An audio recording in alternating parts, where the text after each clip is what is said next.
Episode 26 to 30। दूसरी तरफ Reshma washroom से बाहर आई। उसने खुद को शीशे में देखा। उसके शरीर पर अब भी दांतों के और नोचने के निशान थे, पर दर्द से ज्यादा उसे अब रंजीत से बदला लेने की चाह थी। रंजीत, तुमने जो किया उसका अंजाम अब तुम्हें भुगतना पड़ेगा। उसकी आंखों में नफरत और बदले की आग जल रही थी। वह अपने कपड़े बदलकर तैयार हुई और फोन उठाकर किसी को कॉल किया। मुझे तुमसे मिलना है, अभी। दूसरी तरफ से जवाब आया, लेकिन यह अचानक। बस, मुझे मिलना है, रेशमा ने ठंडे लहजे में कहा और फोन काट दिया। अब खेल शुरू हो चुका था। एक तरफ रंजीत था, जो रेशमा से पीछा छुड़ाना चाहता था। दूसरी तरफ रेशमा थी, जो उसे मिटाने की ठान चुकी थी। अब देखना यह था कि इस खेल में जीत किसकी होती है। कार्तिक, जो कि पहले से ही परेशान था, अचानक किसी के केबिन में आ जाने से उसका गुस्सा 7वें आसमान पर पहुंच गया। वह सामने खड़े शख्स को देख चिल्लाते हुए बोला, तुम यहाँ क्यों आए हो? उसके सामने इस वक्त कोई और नहीं, बल्कि निकिता थी। वह अपनी आंखों में आंसू लिए भोली सी सूरत बनाकर कार्तिक की तरफ देखकर बोली, कार्तिक। कार्तिक, मैं तुमसे कुछ बात करने आई हूँ। जैसा तुम मुझे समझ रहे हो, मैं वैसी बिल्कुल नहीं हूँ। कल जो भी हुआ वो किसी की सोची समझी साजिश थी, जिसका शिकार मैं बन गई। कार्तिक। कार्तिक ये सुनकर चिल्लाते हुए बोला, पर मुझे तुमसे कोई बात नहीं करनी, निकिता। फिलहाल के लिए मेरा मूड बहुत खराब है, इसलिए तुम्हारे लिए यही अच्छा होगा कि अभी तुम यहाँ से चली जाओ। ये सुनकर निकिता रोने लगी और बोली, तुम जैसा सोच रहे हो ना, कार्तिक, वैसा कुछ भी नहीं है। कल रात जो कुछ भी हुआ, वह सब मेरे कारण नहीं हुआ है। तुम्हें क्या लगता है, मैं इस तरह की लड़की हूँ? कार्तिक, तुम तो मुझे अच्छी तरह से जानते हो ना, मैं ऐसा कुछ नहीं कर सकती जिससे मेरे माँ बाप की इज्जत मिट्टी में मिल जाए। निकिता की बात सुनकर एक पल के लिए कार्तिक को समझ नहीं आया कि आखिर निकिता किस बारे में बात कर रही है। पर तभी उसे याद आया कि कल रात सहगल मैंशन में क्या हंगामा हुआ था। भले ही कार्तिक वहां नहीं था, लेकिन उसे सारी जानकारी मिल चुकी थी। उसे सब पता चल चुका था कि निकिता कल किस तरह से किसी लड़के के साथ रूम में पाई गई थी। वह निकिता की बात को नजरअंदाज करते हुए बोला, निकिता, मुझे तुमसे कोई मतलब नहीं है कि कल रात तुमने क्या किया और किसके साथ किया, और ना ही मैं यहाँ कोई सफाई सुनने के लिए बैठा हूँ। तुम यहाँ से जा सकती हो। निकिता ये सुनकर बोली, कार्तिक, तुम ऐसा कैसे बोल सकते हो? तुम्हें पता है, कल रात जो कुछ हुआ उसमें मेरी कोई गलती नहीं है। मुझे फंसाया गया है। तुम अच्छी तरह से जानते हो कि मैं कभी किसी लड़के के करीब नहीं जा सकती। मैं तो सिर्फ तुमसे प्यार करती हूँ। सिर्फ और सिर्फ तुमसे। तुम्हारे अलावा मैंने किसी की तरफ नजर उठाकर भी नहीं देखा। ये कहते हुए निकिता कार्तिक के करीब आ रही थी। निकिता कार्तिक को दिखाने के लिए बस रोए जा रही थी। उसके आंखों से आंसू रुकने का नाम ही नहीं ले रहा था। ऐसा लग रहा था जैसे कि उसके आंखों में ही नल फिट हो गया हो, और कार्तिक को यह चीज और इरिटेट कर रही थी। निकिता की बात सुनकर कार्तिक को और गुस्सा आ गया। वह गुस्से से निकिता की तरफ देखकर बोला, देखो निकिता, मुझे तुम्हारी यह फालतू की बकवास नहीं सुननी। और ना ही मुझे ये जानना है कि तुम मुझसे प्यार करती हो या नहीं। तुम इससे पहले कितने लड़कों के साथ थी, क्या थी, आई डोंट केयर। मुझे इन सब से कोई मतलब नहीं है। ये सुनते ही निकिता बिल्कुल कार्तिक के करीब आ गई और उसके चेहरे को अपने हाथ में लेकर बोली, कार्तिक, लुक एट मी, देखो। मेरी तरफ देखो। क्या तुम्हें लगता है कि मैं ऐसा कुछ कर सकती हूँ? मैं सिर्फ तुमसे प्यार करती हूँ, कार्तिक। निकिता को अपने इतने करीब देखकर और उसका इस तरह से छूना कार्तिक को गुस्से से आग बबूला कर गया। उसने एकदम से निकिता के हाथ को झटकते हुए बोला, बिहेव योरसेल्फ, निकिता। मैंने कभी नहीं कहा तुमसे कि मैं तुमसे प्यार करता हूँ, और ना ही मैं तुमसे शादी करने वाला हूँ।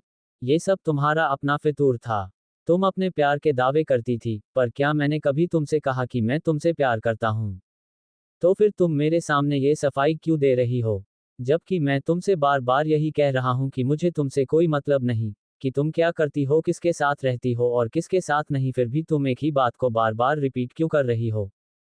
कार्तिक गहरी सांस लेते हुए आगे बोला, और ना ही मैंने कभी तुम्हें अपनी गर्लफ्रेंड बनाया। तो तुम्हारे साथ कल रात क्या हुआ, क्यों हुआ, इससे मुझे कुछ भी लेना देना नहीं है। और तुम यहाँ से जाओ। मुझे अभी तुम्हारी कोई भी बकवास नहीं सुननी। मैं तुमसे सीधे शब्दों में कहता हूँ, चुपचाप यहाँ से जाओ। निकिता ये सब सुनकर रोने लगी, लेकिन उसने ठान लिया था कि वह कार्तिक को इतनी आसानी से खुद से दूर नहीं जाने देगी। क्योंकि कार्तिक जैसा सोने के अंडे देने वाली मुर्गी उसे दोबारा कहाँ मिलता। वैसे तो उसने अब तक कई लड़कों के साथ फिजिकल रिलेशन बनाए थे, लेकिन कार्तिक उनमें से था जिसके बल पर वह ऐश कर सकती थी। और कल रात जो कुछ भी हुआ, वह सब कुछ वह नहीं चाहती थी। उसने तो मनिका के लिए प्लान किया था, पर वही उसके प्लान में फंस गई थी। वह एक बार फिर कार्तिक के करीब जाने लगी और रोते हुए बोली, कार्तिक, तुम ऐसा कैसे बोल सकते हो? तुम अच्छी तरह से जानते हो कि मैं तुमसे बहुत प्यार करती हूँ।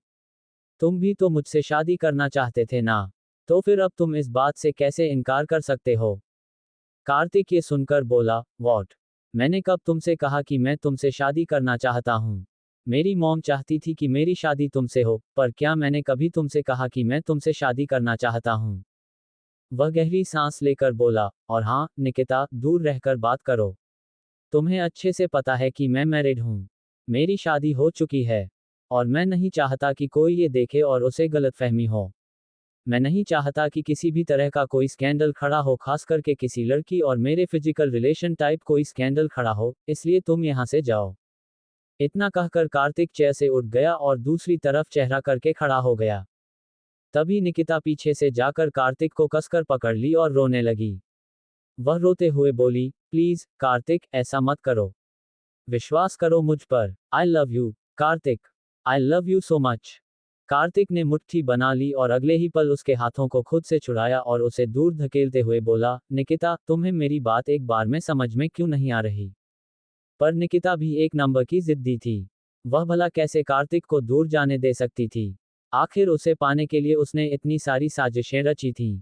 बड़ी मुश्किल से उसने कार्तिक का विश्वास जीता था, तो भला वह कैसे उसे खुद से ऐसे दूर जाने देती? वह फिर से उसके करीब जाने लगी। तभी अचानक निकिता एक पल के लिए चौंक गई।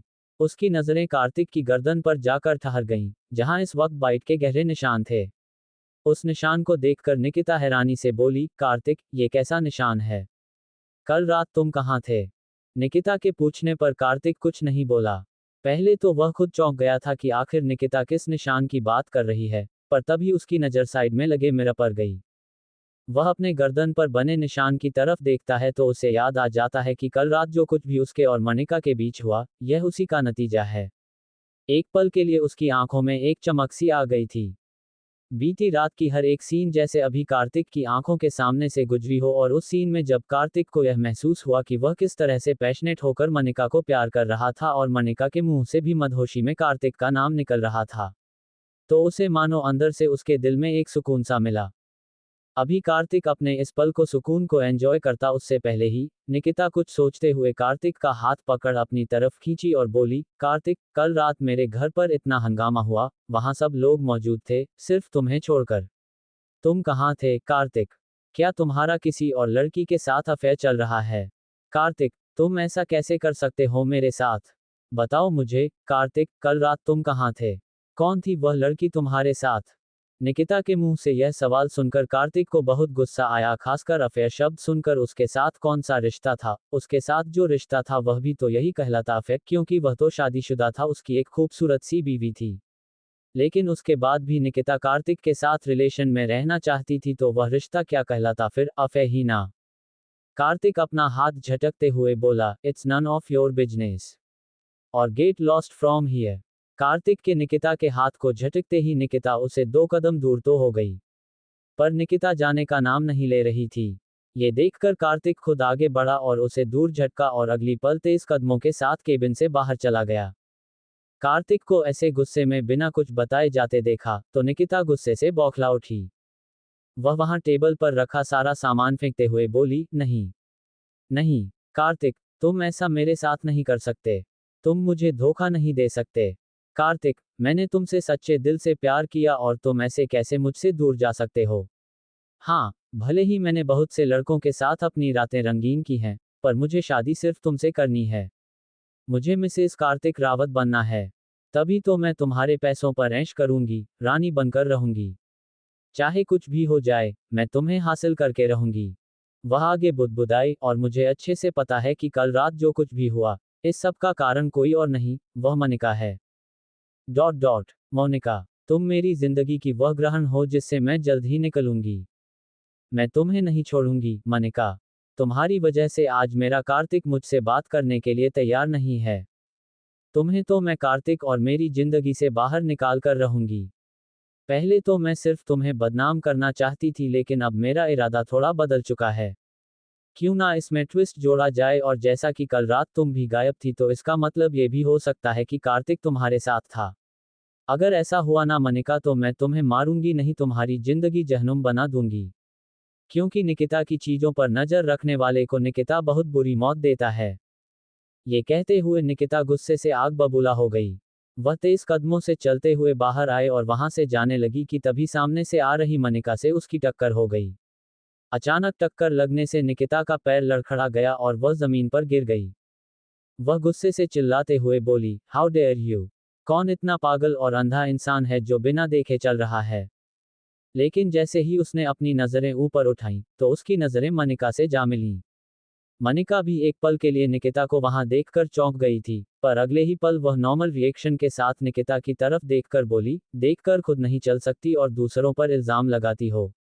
अरे, तुमसे भी मैं क्यों बोल रही हूँ? तुम्हारी तो ये पुरानी आदत है, हर चीज दूसरों पर डालने की। काम खुद करो और इल्जाम दूसरों पर लगाओ।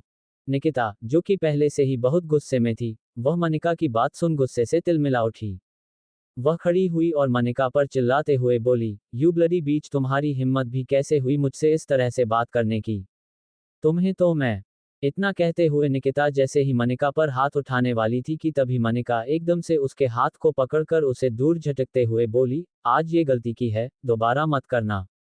मैं वह मासूम मनिका नहीं हूं जिसे तुम जब चाहो बेइज्जत कर सको। ये कहते हुए मनिका निकिता के बिल्कुल करीब आ गई थी।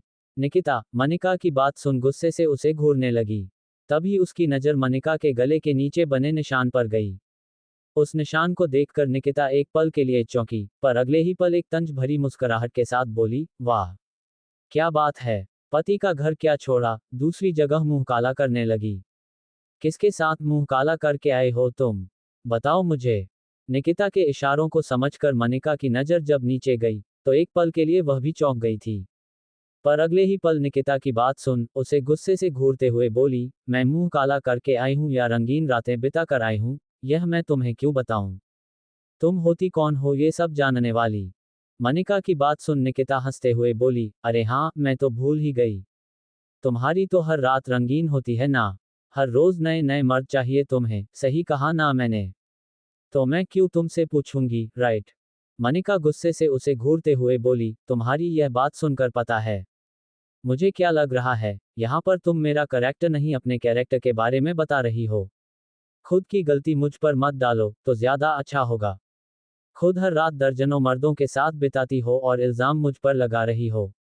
दूसरों पर उंगली उठाने से पहले खुद के गिरेबान में झांक लो, मिस निकिता। तुम कितनी गिरी हुई लड़की हो, ये बात मैं और तुम दोनों ही बहुत अच्छे तरीके से जानते हैं। निकिता दांत पीसने लगी और तिलमिलाते हुए बोली, तुम्हें नहीं छोड़ूंगी मैं, मनिका।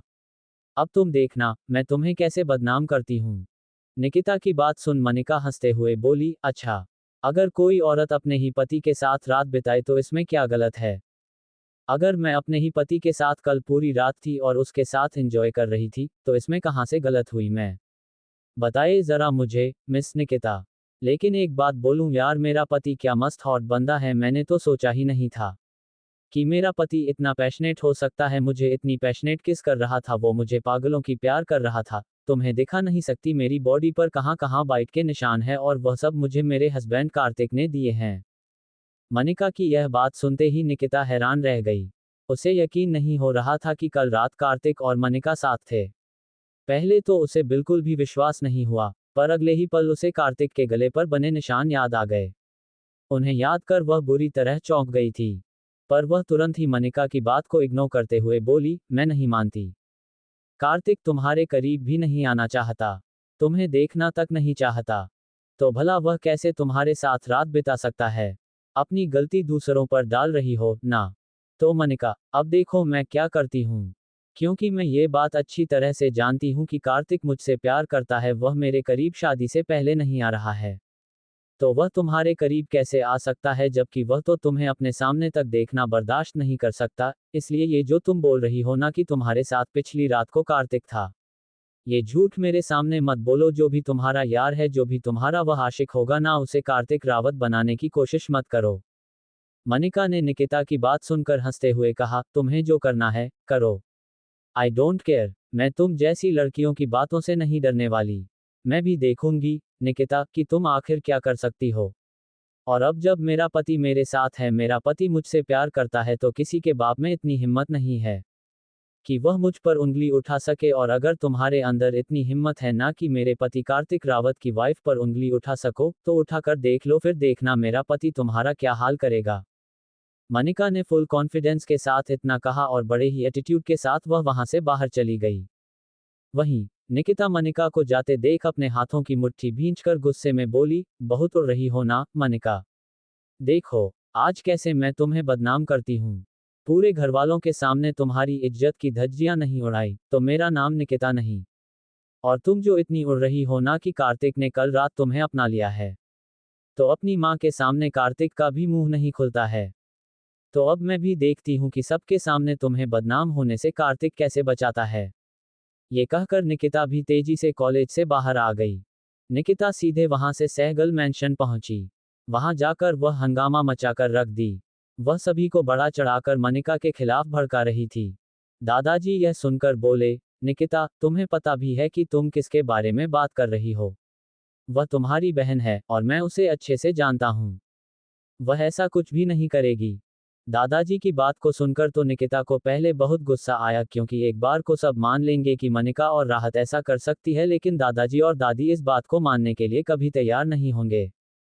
इसलिए निकिता दादाजी के मना करने पर मासूम सा चेहरा बनाते हुए बोली, दादाजी मुझे पता है कि कल रात जो कुछ हुआ उससे आप मुझसे नाराज हैं। आपको लगता है कि मैं बुरी हूँ, पर मैं सच कह रही हूँ, कल रात जो कुछ हुआ उसमें मेरी कोई गलती नहीं। मुझे फंसाया गया है। उस लड़के ने मेरे साथ जबरदस्ती की है। उसी ने मुझे ड्रग्स दे दिया था, जिस कारण मेरे साथ ऐसा हुआ। पर विश्वास कीजिए, अभी जो मैं बोल रही हूँ वह सब सच है। मैंने खुद देखा, मनिका के शरीर पर जो निशान थे वह सब भी मुझे दिखे। उसके गर्दन पर निशान बने हुए थे। भला मैं ऐसा क्यों बोलूंगी। वह मेरी बहन है। मैं उससे नफरत थोड़ी करती हूँ। मैं भी उसका भला चाहती हूँ। मुझे ऐसा लग रहा है कि मनिका किसी गलत लोगों के बीच फंस गई है। प्लीज आप लोग बुरा मत मानिए, पर प्लीज आप लोग एक बार बात को समझने की कोशिश कीजिए। आई थिंक आप लोगों को मनिका से बात करनी चाहिए। अगर वह किसी प्रॉब्लम में है तो हमें मिलकर उसकी प्रॉब्लम को सॉल्व करना चाहिए। इतना सब कहते ही निकिता ने झूठे आंसू बहाना शुरू कर दिए और उसने दादाजी के हाथ को पकड़कर कहा, दादाजी हमें मनिका की हेल्प करनी चाहिए, क्योंकि अगर वह किसी बड़े प्रॉब्लम में फंस गई तो हमारे परिवार की भी इज्जत मिट्टी में मिल जाएगी। फिर उसने तिरछी स्माइल करते हुए खुद के मन में कहा, नफरत तो मैं बहुत करती हूँ मनिका तुमसे, इतना कि सिर्फ तुम्हें बदनाम ही नहीं करना चाहती, बल्कि मेरा बस चले तो मैं तुम्हें जान से मार दूं। और यह जो तुम्हारे दादाजी है ना, इनके सामने थोड़े बहुत आंसू बहाकर इनको फंसाया जा सकता है। तो बस मैं भी यही कर रही हूँ, तुम्हें इस घर से धक्के मार के बाहर निकालने के लिए, क्योंकि जो भी बच्ची कुछ इज्जत तुम्हारी है ना इस घर में, अगर वह भी नीलाम हो जाती है तो तुम इस घर में दोबारा आने की लायक नहीं रहोगी। अब तक वहां पर रावत फैमिली भी आ गई थी। मनिका ने ही उन्हें कॉल करके बुलाया था। हालांकि मोक्ष की मॉम सरिता जी कल रात से निकिता की हरकतों के कारण उस पर बहुत नाराज थी, पर निकिता ने आंसू बहाकर उन्हें मना लिया था। यही तो वह हमेशा से करती आई थी। वह और काव्या दोनों ही मासूम बनकर लोगों को बेवकूफ बनाते थे, और सभी घरवाले भी उनके झूठे आंसुओं के जाल में फंस जाते थे। आज भी एक बार फिर वे सभी उसके नकली आंसुओं के जाल में फंस चुके थे। लेकिन दादाजी यह बात मानने को तैयार नहीं थे। उन्हें यकीन था कि मनिका ऐसा कुछ भी नहीं करेगी जिससे उसके परिवार की बदनामी हो। मोक्ष की मॉम सरिता जी निकिता की बात सुनकर गुस्से से बोली, मुझे ये लड़की शुरू से ही नहीं पसंद थी। मुझे मेरे कार्तिक के लिए अच्छी लड़की चाहिए थी, पर न जाने क्यों बाबूजी ने इस लड़की को मेरे घर की बहू बना दिया। ये कहते हुए वह अपने पति की तरफ मुड़ी और बोली, सुनिए आप अभी इस लड़की को कॉल करके यहाँ बुलाए। मैं अब और बर्दाश्त नहीं कर सकती। मुझे अब इस लड़की का साया भी अपने बेटे की जिंदगी में नहीं चाहिए। और हाँ, कार्तिक को भी बुला लीजिएगा। आज जो कुछ होगा सबके सामने ही फाइनल होगा। देवेश जी उसे रोकना चाह रहे थे, लेकिन सरिता जी के गुस्से को देखकर वह हार मान गए और फिर उन्होंने मनिका और कार्तिक को कॉल कर सहगल मैंशन में बुला लिया। मनिका, जो निकिता के साथ हुई बहस के कारण पहले से ही गुस्से में थी, जैसे ही देवेश जी का कॉल रिसीव की और उनके द्वारा कहे गए शब्द सुने तो उसे निकिता पर और गुस्सा आने लगा। वह समझ चुकी थी कि उसे अचानक वहां क्यों बुलाया जा रहा है, लेकिन आज वह भी डरने वालों में से नहीं थी। वह भी सोच चुकी थी कि आज मैं किसी से नहीं डरूंगी और सबको उनका जवाब डर कर दूंगी। ये सोचकर जैसे ही कॉलेज खत्म हुआ, वह अपना बैग उठाए और तेज कदमों से कॉलेज से बाहर आ गई। वह राहत को मैसेज करके बता दी, छोटी, मुझे कुछ जरूरी काम से जाना है, तुम कैब करके घर चली जाना। राहत भी उसे ओके का रिप्लाई दे दी। फिर मनिका स्कूटी पर बैठी और स्कूटी को सहगल मैंशन की तरफ दौड़ा दी। कार्तिक को भी कॉल आ गया था।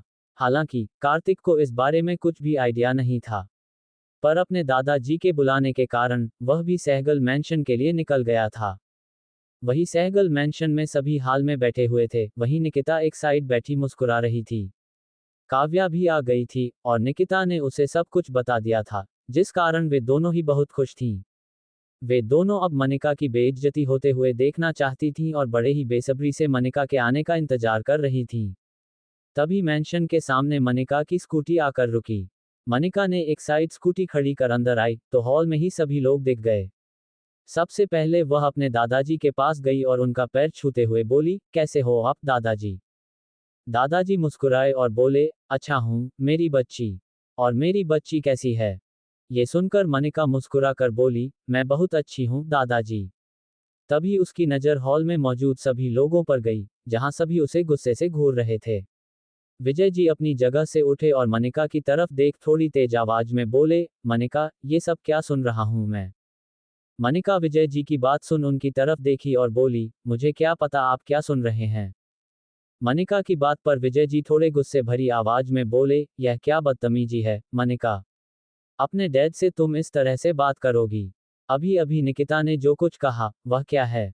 मनिका तुरंत विजय जी की तरफ देखी और बोली, मुझे क्या पता कि उसने क्या कहा, और जब तक मुझे पता नहीं होगा तो मैं क्या बताऊंगी कि आखिर क्या चल रहा है और आपने क्या सुना है।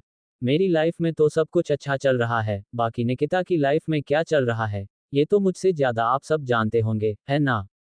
मनिका की बात सुनकर विजय जी को गुस्सा तो बहुत आया, पर वह अपने गुस्से को कंट्रोल कर दिए थे, क्योंकि उन्हें पता था कि अगर वह मनिका को ज्यादा कुछ बोलेंगे तो दादाजी उन्हें छोड़ेंगे नहीं। वहीं माया जी को तो बहुत ही ज्यादा गुस्सा आ रहा था, साथ ही वह खुश भी हो रही थी कि आज निकिता की अच्छी खासी बेइज्जती होगी। अभी कोई कुछ बोलता कि तभी वहां पर कार्तिक भी आ गया था। कार्तिक को देखते ही उसकी माँ सरिता जी बोली, कार्तिक बेटा, अच्छा हुआ तुम आ गए। कार्तिक मनिका को वहां देख एक पल के लिए चौंक गया, पर अगली पल अपनी नजरें दूसरी तरफ कर अपनी माँ से बोला, माँ, आखिर क्यों बुलाया है आपने? क्या बात करनी थी आप लोगों को? ये सुन सरिता जी बोली, बेटा, तेरी यह जो 2 टके की बीवी है ना, इसने नाक कटवा कर रख दी है। तुझे पता है कल रात इसने क्या किया? ना जाने किस मर्द के साथ रात बिताकर अपना मुंह काला कर आई है। निकिता ने मुझे सब बता दिया है। कल ना जाने किसके साथ ही रंगरलियां करके आए हैं। अब मैं और इस लड़की को बर्दाश्त नहीं कर सकती। तुम इसे अभी के अभी डाइवोर्स दे दो। सरिता जी की बात सुनकर कार्तिक पहले निकिता की तरफ घूर कर देखा। उसे निकिता पर बहुत गुस्सा आ रहा था। फिर सरिता जी की आखिरी लाइन सुनकर वह एक पल के लिए चौंक गया। वहीं मनिका चुपचाप खड़ी थी और कार्तिक की तरफ देख रही थी। ये देख सरिता जी बोली, ए लड़की, खबरदार जो मेरे बेटे की तरफ देखी तो बता, कहाँ मुंह काला करके आए है तू? सच सच बता, तूने हमारे खानदान की बेइज्जती करने का एक मौका भी नहीं छोड़ा। तुझे शर्म नहीं आई ये सब करते हुए? अगर इतना ही मुंह काला करना था तो रुक जाती कुछ दिनों में, जब मेरे बेटे से तेरा तलाक हो जाता। उसके बाद जो करना चाहे वह करती। पर अभी तेरा रिश्ता मेरे फैमिली से जुड़ा हुआ था, आखिर तूने ये किया क्यों? ये कहते हुए सरिता जी मनिका को मारने के लिए आगे बढ़ी कि तभी मनिका उनका हाथ पकड़ ली और बोली, मुझे मारने के बारे में सोचिएगा भी मत। और हाँ, रही बात मुंह काला करने की, तो आपको इतनी फिक्र क्यों हो रही है? आप तो वैसे भी मुझे अपनी बहू नहीं मानती। और रही बात दुनिया में आपके खानदान की बेइज्जती होने की, तो यहाँ पर किसे पता है कि मैं आपके घर की बहू हूँ, या फिर कि आपके बेटे की शादी भी हुई है। वह तो खुलेआम लोगों के सामने कुंवारा बनकर घूम रहा है। लोग उसे बैचलर कहते हैं और इसी कारण लड़कियां उस पर लाइन मारती हैं।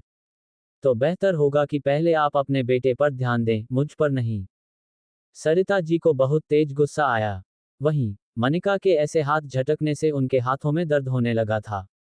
ये देखकर निकिता खड़ी हुई और अच्छी बनते हुए बोली, मनिका, ये तुम क्या कर रही हो? आंटी जी के साथ तुम ऐसा बिहेव कैसे कर सकती हो?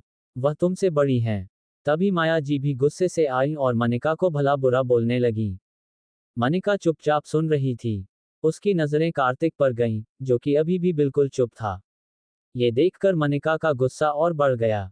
उसे इस बात का गुस्सा आ रहा था कि यह इंसान आखिर चुप क्यों है। उसे तो अब तक सबके सामने सच बता देना चाहिए कि कल रात वह किसी और के साथ नहीं, बल्कि उसके साथ थी।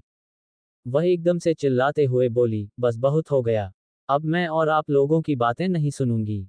क्या कह रहे थे आप सब? कि मैं कल रात किसके साथ थी? यही जानना है ना आप लोगों को? तो सुनिए, मिसेस सरिता रावत, कान खोलकर सुन लीजिए। मैंने आपके खानदान की बेइज्जती नहीं की है, क्योंकि कल रात मैं किसी और के साथ नहीं, बल्कि आपके बेटे के ही साथ थी। अगर यकीन ना हो, तो अपने बेटे से पूछ लीजिए। ये कहते हुए उसने कार्तिक की तरफ देखा, पर कार्तिक अभी भी चुप था। वहीं सरिता जी बिल्कुल हैरान रह गईं।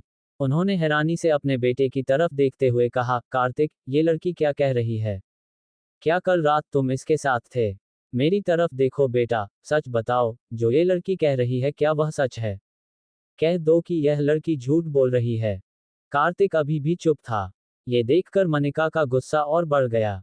वह एकदम से कार्तिक के पास गई और उसके कॉलर को कसकर पकड़ते हुए बोली, बेशर्म इंसान, सच बताने में शर्म आ रही है? तो मैं ही तुम्हारी सारी सच्चाई बता देती हूँ।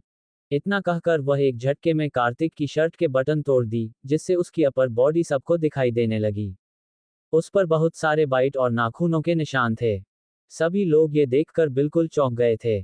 किसी को अपनी आंखों पर यकीन नहीं हो रहा था। मनिका सबकी तरफ देखते हुए बोली, अब शायद आप लोगों को यकीन हो जाए कि कल रात मैं किसके साथ थी।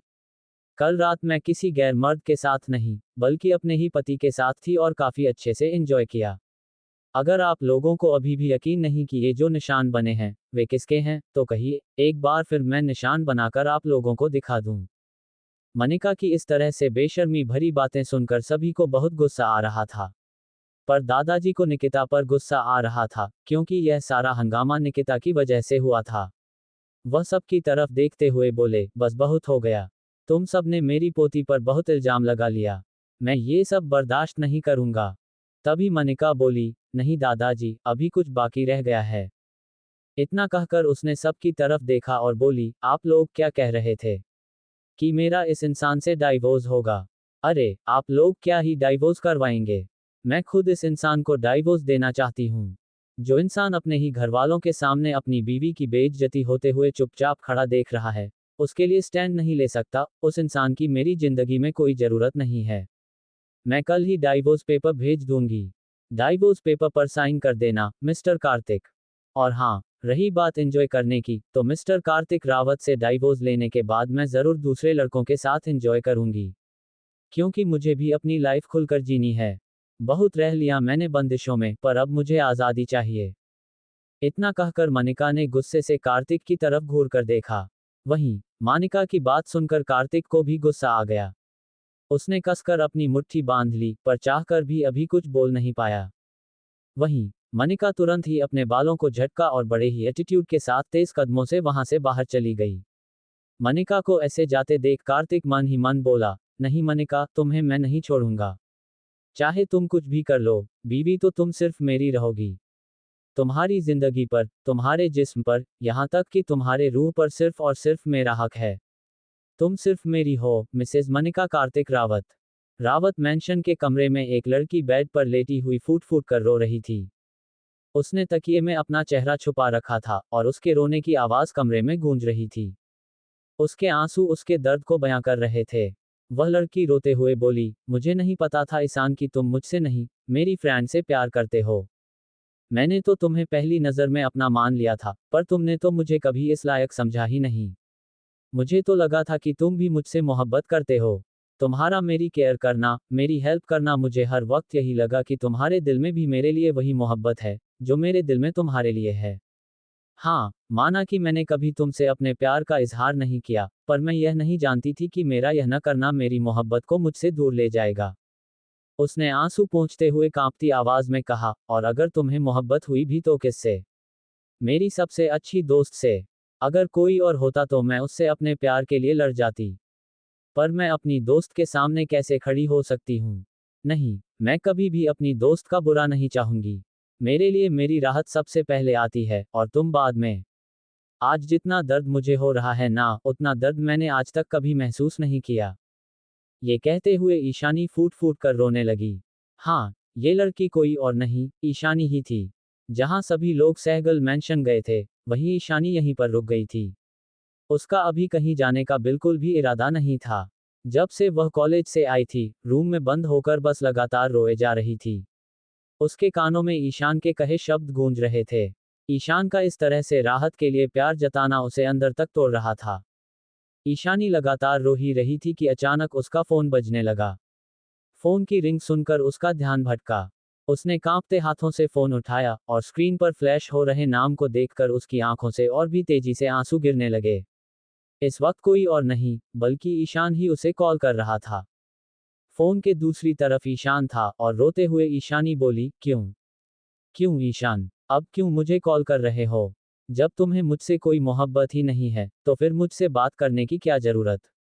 नहीं, अब मैं कभी भी तुमसे बात नहीं करूंगी और ना ही तुम्हें देखूंगी। मैं नहीं चाहती कि मेरी वजह से मेरी दोस्त और तुम्हारे बीच दूरियां आएं। ये कहते हुए ईशानी ने अपने आंसुओं को बेरहमी से पोंछा और उठकर वॉशरूम में चली गई। इस बीच उसका फोन लगातार बजता रहा, लेकिन ईशानी ने कॉल पिक नहीं किया। वहीं दूसरी तरफ डायमंड इंपीरियल क्लब क्लब के बाहर एक काले रंग की कार रुकी। उसमें से एक पतली दुबली लड़की बाहर आई। उसने इस वक्त ब्लैक कलर की जीन्स और ऊपर वाइट कलर का शॉर्ट टॉप पहन रखा था। उसके चेहरे पर मास्क लगा था और आंखों में ब्लैक कलर का चश्मा था। लड़की के काले, घने, लंबे बाल कमर तक लहरा रहे थे। वह बहुत ही ज्यादा खूबसूरत और अट्रैक्टिव लग रही थी। वहां मौजूद सभी लोगों की नजरें उसी लड़की पर टिक गईं। वहीं वह लड़की लंबे कदमों के साथ क्लब के अंदर गई और बार काउंटर के पास जाकर खड़ी हो गई। उस लड़की के चेहरे पर एक अलग ही तेवर नजर आ रहे थे, एक अलग ही एटीट्यूड झलक रहा था। क्लब में मौजूद लड़के लड़कियां एंजॉय कर रहे थे, पर कुछ लड़कों की नजरें उस लड़की पर ही टिक गईं। उसकी अट्रैक्टिव पर्सनैलिटी सभी को अपनी तरफ खींच रही थी। वह लड़की बार काउंटर पर खड़ी होकर जूस ऑर्डर कर चुकी थी और उसका ऑर्डर आने पर वह चुपचाप जूस पीने लगी। तभी वहां पर एक लड़का आया और उस लड़की की तरफ देखते हुए बोला, हेलो मैम। ये सुनते ही वह लड़की अपने आंखों पर लगे चश्मे को अपने बालों पर टिकाए और अपनी गहरी नीली आंखों से उस लड़के की तरफ घूरकर देखने लगी। उसकी नजरों की ताप से लड़का थोड़ा हड़बड़ा गया। तभी वह लड़की अपने सर्द आवाज में बोली, तुम्हें टाइम का कोई अंदाजा भी है? मैं कब से तुम्हारा यहाँ वेट कर रही थी और तुम अभी आए हो। तभी वह लड़का अपने हाथ में पहने घड़ी की तरफ देखते हुए बोला, पर मैं अभी तो सिर्फ 5 मिनट ही लेट आया हूँ। ये सुन वह लड़की अपनी सर्द आवाज में बोली, 5 मिनट? क्या कम है? 5 मिनट की कोई वैल्यू नहीं तुम्हारी नज़र में? वह लड़का लड़की की सख्त आवाज सुन थोड़ा डर गया। तभी वह लड़की उस लड़के की तरफ देखते हुए बोली, और काम कैसा चल रहा है?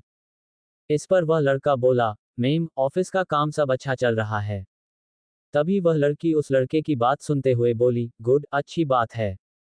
मैंने तुम्हें आज यहाँ इसलिए बुलाया हूँ क्योंकि मैं तुम्हें आज रियल ओनर से मिलाना चाहती हूँ। इतना कहते ही उस लड़की ने अपने चेहरे पर लगे मास्क को हटा दिया। जैसे ही उस लड़की ने अपने मास्क हटाया, उसका खूबसूरत चेहरा उस लड़के के सामने था। वह लड़का एक पल के लिए चौंक गया, क्योंकि वह एक लड़की देखने में ही बहुत ही कम उम्र की थी। ये लड़की कोई और नहीं राहत थी। उस लड़के को यकीन नहीं हो रहा था कि इतनी कम उम्र की लड़की, जो कि देखने से ही सिर्फ 20-21 साल की लग रही हो, वह लड़की उसकी इतनी बड़ी कंपनी की ओनर है। असल में राहत यानी कि मिस्टी की एक सीक्रेट कंपनी भी थी, जिसमें वह खुद अपनी ज्वेलरी डिजाइन करती थी और उसकी ज्वेलरी इंडिया से ज्यादा विदेश में फेमस था। पर आज तक किसी ने उस कंपनी की मेन ओनर को नहीं देखा था, क्योंकि राहत उसकी हिडन ओनर थी और उसकी जगह पर वह लड़का सीईओ का तौर पर काम करता था। यहाँ तक कि रेशमा और रंजीत को भी मिस्टी की इस कंपनी के बारे में नहीं पता था, वरना वह इस पर भी अपना कब्जा कर लेते।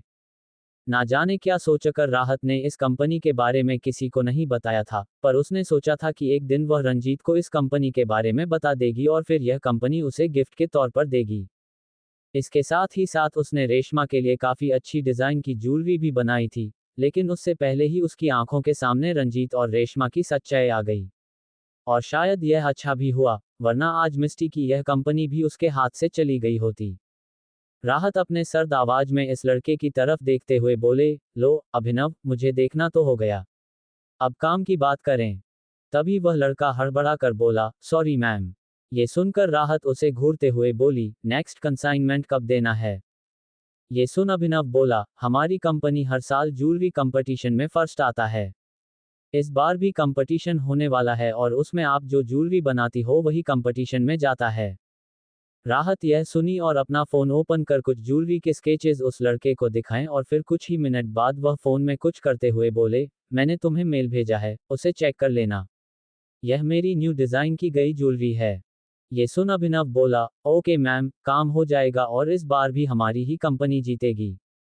ये सुन राहत सर्द आवाज में बोली, जीतना होगा, क्योंकि हारना मुझे पसंद नहीं। इतना कहकर राहत हाथ में पकड़े जूस को एंजॉय करने लगी। अचानक ही राहत की नजरें कहीं गई जिससे उसके चेहरे के भाव एकदम से बदल गए और उसके होठों पर एक डेंजरस स्माइल आ गए। जहां राहत उस लड़के के साथ आराम से बातें कर रही थी, वही कोई था जो अपने सरसरी निगाहों से राहत को घूर घूर कर देख रहा था। उसकी आंखें गुस्से से लाल थी और हाथों की मुट्ठियां बंधी हुई थी। उस इंसान की हाथों और माथे की नसें उभर आई थी, और वह इंसान इस वक्त किसी खतरनाक डेविल की तरह लग रहा था, जिसे देखकर उसके आसपास के लोग भी डर से कांप उठे थे। आखिर कौन है वो शख्स जो कि राहत को इस तरह से गुस्से भरी निगाहों से घूर कर देख रहा है? क्या ईशानी और ईशान के बीच की गलतफहमी दूर होगी या फिर ईशानी ईशान से हमेशा के लिए दूर हो जाएगी? कार्तिक और मनिका के बीच दूरियां मिटेंगी या हमेशा के लिए ये दूरियां बढ़ जाएंगी? क्या उनका डाइवोर्स हो जाएगा? क्या कार्तिक मनिका को अपनी जिंदगी से निकाल देगा? आगे क्या होगा जानने के लिए सुनते रहें आप सभी मेरी इस प्यारी सी स्टोरी को।